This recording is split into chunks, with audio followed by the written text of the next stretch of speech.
Hello everyone, मेरे YouTube channel विशाल studies में आज सबका स्वागत है। आज जो हम टॉपिक करेंगे उस टॉपिक का नाम है trigonometric ratios of some specific angles. कुछ एंगल्स पर हम क्या है आज ट्रिग्नोमेट्री रेशियोज निकालेंगे। जितनी भी वैल्यू, जैसे साइन जीरो की वैल्यू निकालेंगे हम, जैसे साइन जीरो जीरो होता है, कोस जीरो 1 होता है। इस तरीके से हम 0 डिग्री पे, 30 डिग्री पे, 45 डिग्री पे, 60 डिग्री एंड 90 डिग्री, हम इन सभी पे क्या है आज ट्रिग्नोमेट्री रेशियोज की वैल्यू निकालना सीखेंगे।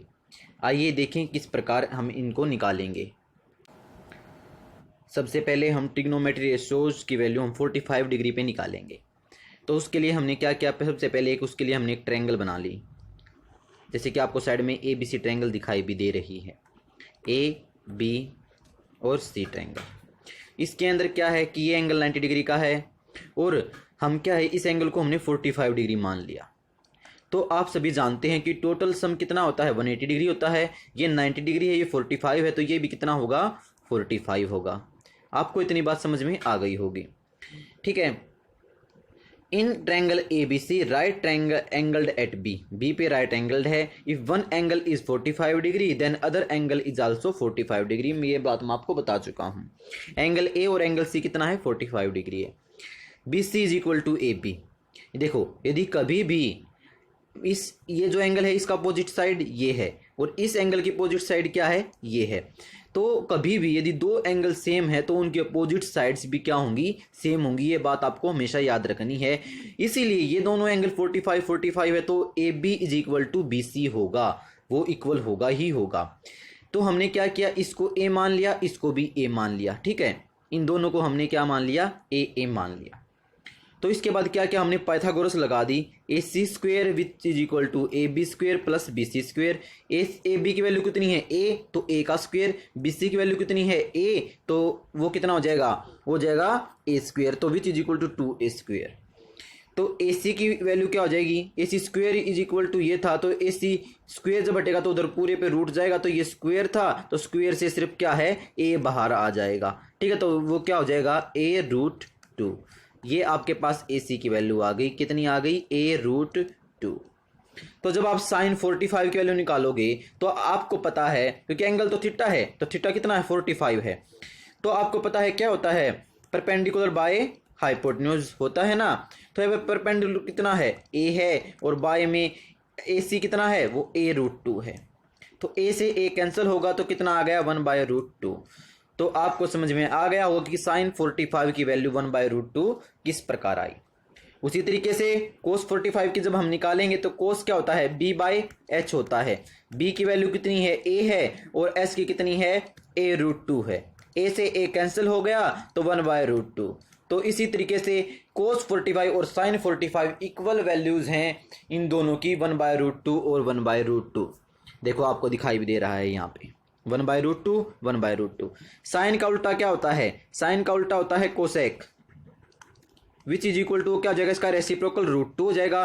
कोस का उल्टा क्या होता है, secant, which is equal to वो भी कितना हो जाएगा, √2 हो जाएगा। और आप सभी को पता है टेंजेंट की वैल्यू क्या होती है, P/B। P कितना है, A है, B भी कितना है, A से A cancel, which is equal to 1। तो टेंजेंट 45 कितना आ गया, 1, और कोट 45 भी कितना होगा, कोट 45 जब आप निकालोगे 1 का उल्टा 1 ही होगा। तो आपके पास 6 की 6 वैल्यू, साइन की, कोस की, टेंजेंट की, कोसिकेंट की, सीकेंट की और कोटेंजेंट की, सभी की वैल्यू 45 डिग्री पे आप निकालना सीख गए होगे, ऐसा मैं आशा करता हूं। यदि फिर भी आपको समझ में नहीं आया तो आप कमेंट में लिख सकते हो। आगे देखो, अब हम trigonometry ratios 30 degree and 60 degree पे निकालेंगे। उसके लिए हम क्या करेंगे, सबसे पहले हम एक ट्रायंगल ड्रॉ कर लेंगे जो आपको साइड में दिखाई भी दे रही है, A, इसका नाम B और C। ये ट्रायंगल क्या है, इक्विलेटरल ट्रायंगल है जिसकी तीनों साइड्स क्या हैं, इक्वल हैं। और आप सभी जानते हो इक्विलेटरल ट्रायंगल के सभी एंगल्स कितने के होते हैं, 60 डिग्री। ये भी 60 डिग्री, ये भी 60 डिग्री और ये भी 60 डिग्री, ठीक है। उसके बाद हम क्या करेंगे,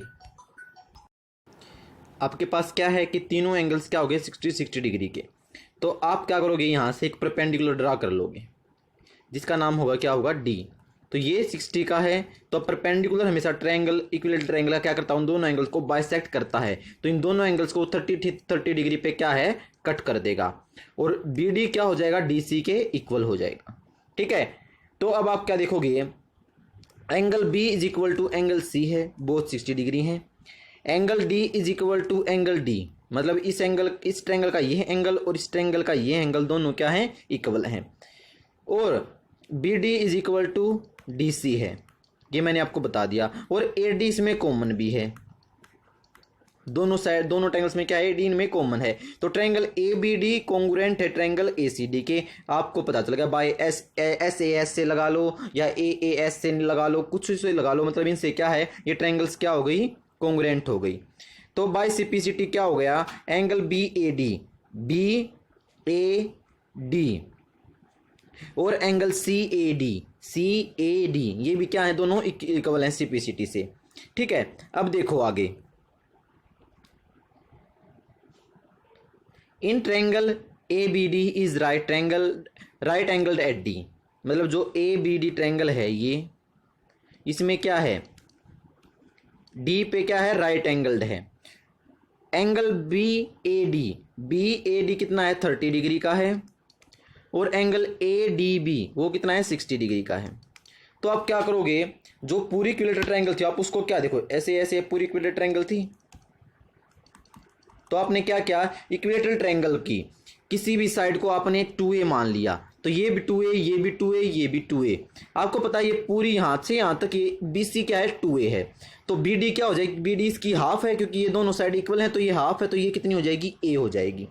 ये 2a है, ये a है, तो बाय पाइथागोरस हम ये AD निकाल देंगे। AD क्या होगा, AD square which is equal to 4a, मतलब 2a का स्क्वायर कितना हो जाएगा, 4a स्क्वायर, माइनस ये कितना है, BD कितना हो जाएगा, a स्क्वायर, तो which is equal to 3a square. 4a square में से 3a स्क्वायर जाएगा तो 3a स्क्वायर बच जाएगा, तो AD स्क्वायर कितना आ जाएगा, AD कितना होगा, जब AD इधर रूट आएगा तो 3a बाहर आ जाएगा और अंदर क्या रह जाएगा, √3, क्योंकि इस पूरे का जब रूट होगा यहाँ से, जब ये हट के रूट होगा तो a स्क्वायर, तो a बाहर आ जाएगा, अंदर क्या रह जाएगा, √3, तो ये कितना आ गया आपके पास, √3।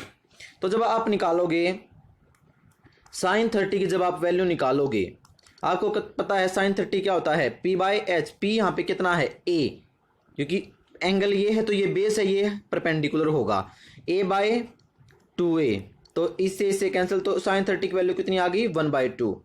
उसी तरीके से जब cos 30 की वैल्यू निकालेंगे तो वो क्या होता है, B/H, B कितना है यहाँ पे, √3a, ठीक है, √3a है, √3a/2a, तो a से a कैंसिल, तो √3/2 ये आ जाएगा cos 30 की वैल्यू। आपको sin 30 और cos 30 की वैल्यू समझ में आ गई होगी। जब हम टेंजेंट की निकालेंगे, टेंजेंट 30 क्या होता है, P कितना है यहाँ पे, √3a/a से a cancel which is equal to √3, तो टेंजेंट 30 की वैल्यू कितनी होगी, √3। आपको ये तीनों वैल्यूज समझ में आ गई होंगी। देखो यहाँ पे जब हमने निकाली, यहाँ पे देखो, यहाँ पे वैल्यू कितनी आई थी हमारी भी, 1/2 आई थी sin 30 की, cos 30 की वैल्यू √3/2 आई थी, और टेंजेंट 30 की वैल्यू,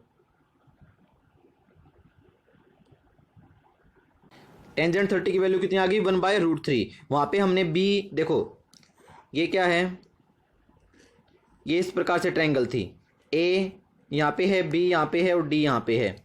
जो 30 की निकाल रहे तो हमारा b ये था, मैं उल्टा लेके चला गया था इनको, ये तो क्या परपेंडिकुलर, ये क्या है, बेस है, तो p 1/√3 होगा टेंजेंट 30 की वैल्यू, √3 नहीं होगी। ठीक है, ये बात आपको ध्यान रखनी है। जब साइन का उल्टा क्या होता है, कोसेक 30 की वैल्यू क्या हो जाएगी, 2 का उल्टा 1, 1/2 क्या हो जाएगी, 2 हो जाएगी। कोस का उल्टा क्या होता है, सेक 30 की वैल्यू क्या हो जाएगी, 1/cos, जब हम करेंगे तो ये √3/2 है, तो यहाँ पर क्या हो जाएगा, 2/√3। उसी तरीके से टेंजेंट 30 की वैल्यू 1/√3 है, तो कोट 30 की वैल्यू क्या होगी, √3। ठीक है, अब देखो आगे, सिमिलरली हम 60 डिग्री की वैल्यू निकालेंगे। अब 60 डिग्री की वैल्यू जब हम निकालेंगे, आपको एक बार ट्रायंगल दिखा देता हूँ दोबारा से। जो ये ट्रायंगल है ए बी और डी, ये एंगल कितना है, 60 डिग्री है। तो अब ये तो बेस होगा, ये परपेंडिकुलर होगा और ये हाइपोटेन्यूस होगा। आपके पास सभी वैल्यूज़ हैं, ये a है, ये √3a है, ये कितना है, ये 2a है। जब आप साइन 60 की वैल्यू निकालोगे आपको पता है क्या होता है, साइन 60 वही होता है, बस एंगल देखेंगे। अब बेस हमारा ये हो जाएगा और परपेंडिकुलर ये होगा, तो p बाय तो a √3/2a, तो √3/2 वैल्यू आ जाएगी साइन 60 की। उसी तरीके से अब कोस 60 निकालेंगे। कोस 60 क्या होता है, b बाय h, बेस कितना यहाँ पे a है तो a/2a, यहाँ पे a से कैंसिल तो 1/2 बचेगा। तो इसी तरीके से अभी हमारी कोस 60 की वैल्यू आ गई। जब हम टेंजेंट 60 की वैल्यू निकालेंगे तो वो क्या आता है p/b, तो यहाँ पे √3a कितना है p है और b कितना है यहाँ पे a, तो a से cancel which is equal to √3। Tangent 60 की वैल्यू कितनी आ गई आपके पास, √3। अब साइन का उल्टा कोसेक होता है, तो ये √3/2 था तो ये 2/√3 हो गया। कोस का उल्टा सेक होता है, ये 1/2 था तो ये 2 हो गया। टेंजेंट का √3 था तो ये टेन कोट 60 कितना हो जाएगा, 1/√3 हो जाएगा। आपको ये वैल्यू समझ में आ गई होंगी, सभी के सभी रेशो 30 डिग्री पे और 60 डिग्री पे और 45 डिग्री पे आपको सभी ट्रिग्नोमेट्री रेशियोज समझ में आ गए होंगे। अब हम नेक्स्ट जो करेंगे, अब हम लेंगे 0 डिग्री पे और 90 डिग्री पे। आप देख रहे हो कि ये ट्रायंगल है, ट्रायंगल ACB, जिसमें B क्या है 90 डिग्री का है। A कोई भी एंगल है, कुछ भी लगा लो। जब हम देखो A को छोटा करता जा रहे हैं, A को छोटा करता जा रहे हैं, तो आप देख रहे होगे एक टाइम पर क्या आया कि सिर्फ लाइन AB बच गई, यानी कि B जो C पॉइंट था वो B के ऊपर आ गया। मतलब क्या हुआ, ये था जब हम इस लाइन को नीचे लाते गए तो ये पॉइंट यहाँ पे आ गया, ये तो A हो गया, ये B हो गया और C पॉइंट भी यहीं हो गया क्योंकि इसके ऊपर आ गई है अब ये लाइन। तो तभी होगा जब एंगल 0 होगा, जब A एंगल 0 होगा तो इसका मतलब ये एंगल इनके AB और AC के बीच में कोई एंगल नहीं है, तो AB AC के ऊपर आ जाएगा, ठीक है, या AC AB के ऊपर आ जाएगा। तो क्या होगा, देखो अब हमें पता था साइन 0 जब हम निकालेंगे, आपको पता था साइन क्या होता है p/h होता है। p की वैल्यू यहाँ पे देखो, अभी यहाँ पे परपेंडिकुलर तो कुछ बचा ही नहीं, एंगल यहाँ पे 0 आ गया, तो परपेंडिकुलर क्या हो गया, यहाँ पे 0 हो गया। हाइपोटेन्यूज कुछ भी हो, हाइपोटेन्यूज जब 0/h है, कुछ भी हो 0 के बाय में, तो कितना हो जाएगा 0, तो साइन 0 कितना हो जाएगा 0, क्योंकि यहाँ पे एंगल अब हमारा 0 है। 0 होगा तो क्या होगा, 0 एंगल तभी होगा जब AB के ऊपर AC होगा। उसी तरीके से जब हम कोस 0 की वैल्यू निकालेंगे, कोस 0 में क्या होगा, AB, देखो कोस क्या होता है b/h होता है। b यहाँ पे देखो, b क्या है यहाँ पे AB है, क्योंकि बेस तो AB है, और h क्या है AC है। अरे अब आपको पता है AB के ऊपर AC है, तो इसका मतलब AB इक्वल टू AC है, तो ये कैंसिलेशन हो जाएगी, तो इसकी वैल्यू 1 आ जाएगी। AB जब AC के इक्वल ही है, क्योंकि दोनों क्या है आपस में ऊपर हैं, ये दोनों लाइन क्या आपस में ऊपर हैं, ये A पॉइंट है, यहाँ पर B और C दोनों पॉइंट हैं, तो AB से AC कैंसिल होगा, तो ये कितना आ गया 1 आ गया। साइन का उल्टा कोसेक होता है, जब हम कोसेक की वैल्यू निकालेंगे, कोसिकेंट होता है, इसको वो कोसिकेंट बोलते हैं, तो क्या होता है h/0 हो जाएगा, और नीचे को कभी भी 0 हो जाती है तो वो इन्फिनिटी फॉर्म हो जाती है, जिसको हम यहाँ पे नॉट डिफाइंड बोलेंगे। क्या बोलेंगे उसको, नॉट डिफाइंड बोलेंगे।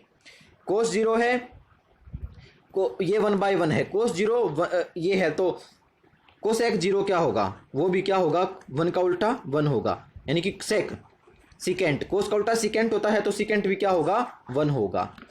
तो इसी तरीके से जब हम साइन 90 की वैल्यू निकालेंगे, जब हम साइन 90 निकालेंगे, जब ये साइन 90 होगा तो ये क्या होगा, ये इस तरीके से बिल्कुल सीधा होगा, क्योंकि यहाँ पर भी 90 का एंगल तभी बनेगा ना।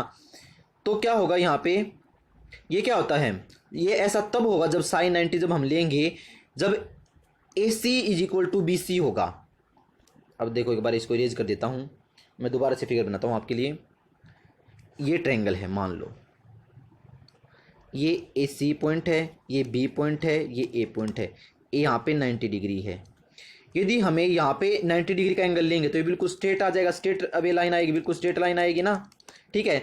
तो यहाँ पे C पॉइंट हो जाएगा। ऐसा कब पॉसिबल होगा, जब AC इज इक्वल टू क्या होगा BC होगा, ठीक है, ऐसी बात ध्यान रखोगे। और अब आपको पता है साइन जब 90 आप निकालोगे तो आपको पता है क्या होता है साइन 90, P परपेंडिकुलर क्या है यहाँ पे BC बाय हाइपोटेन्यूज क्या है AC, और जब मैंने बता दिया यार दोनों इक्वल है तो ये काटापिटी हो जाएगी, तो ये कितना आ जाएगा 1 आ जाएगा, इसकी वैल्यू कितनी आ जाएगी 1 आ जाएगी। तो साइन 90 कितना होगा 1 होगा। उसी तरीके जब हम कोस 90 निकालेंगे तो देखो यहाँ पे अब AB यहाँ पे 0 होगा, AB यहाँ पे क्या होगा 0 होगा, क्योंकि ये AC मतलब AB जो AC है वो BC के ऊपर आ गई है बिल्कुल 90 डिग्री जब एंगल होगा। जब 0 था तो इसके ऊपर आ गई थी, अब 90 डिग्री तो इसके ऊपर आ जाएगी। तो यहाँ पे क्या होगा, AB क्या होगा 0 होगा, क्योंकि ये बेस बाय हाइपोटेन्यूज होता है। जब ये 0 है तो नीचे हाइपोटेन्यूज कुछ भी हो तो ये 0 ही होगा। ठीक है, क्या होगा 0। तो cos 90 की वैल्यू क्या होगी 0 होगी। इतनी बात आपको समझ में आ गई। तो जब आप क्या करोगे, साइन का उल्टा कोसिकेंट है, कोसिकेंट की वैल्यू क्या होगी 1 होगी। कोस का उल्टा क्या है सेक है, सेक की वैल्यू क्या होगी नॉट डिफाइंड। सेक 90 की वैल्यू क्या होगी नॉट डिफाइंड, क्योंकि 1/0 क्या हो जाएगा h/0 क्या हो जाएगा नॉट डिफाइंड इन्फिनिटी। ठीक है, इतनी बात आपको ध्यान रखनी है। आपको साइन 90 कोस 90 कोसेक 90 सेक 90 आपको समझ में आ गया होगा। और अब आपको पता है टेंजेंट क्या होता है, साइन बाई कोस होता है। साइन 90 कितना होता है 1 होता है, तो ये नीचे कोस 90 कितना 0 होता है। तो इसकी वैल्यू क्या आ जाएगी 1/0 कितना हो जाएगा नॉट डिफाइंड। क्या हो जाएगा नॉट डिफाइंड। ठीक है, टेंजेंट 90 की वैल्यू आ गया आपके पास। तो कोट नॉट डिफाइंड है तो ये कोट 90 क्या हो जाएगा, वो क्या हो जाएगा 0।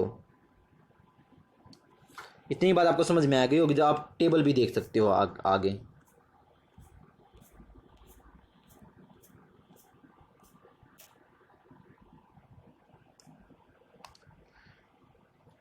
अब मैंने आपको बताया, देखो आप ऊपर देखो एक बार पहले,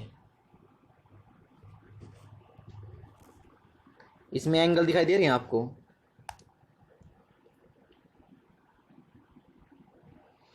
साइन ये 0 1/2 1/√2 ये आपको दिखाई दे रहा होगा। तो आपको क्या करना है, देखो √3/2 ये सभी वैल्यूज आपको यहाँ पे याद करनी है। आप सिर्फ क्या करो, आप सिर्फ साइन की याद कर लो, साइन की याद कर लो आप। ठीक है, 0 साइन 0 0, 30 पे 1/2, 45 पे 1/√2, 60 पे √3/2, 90 पे 1 है।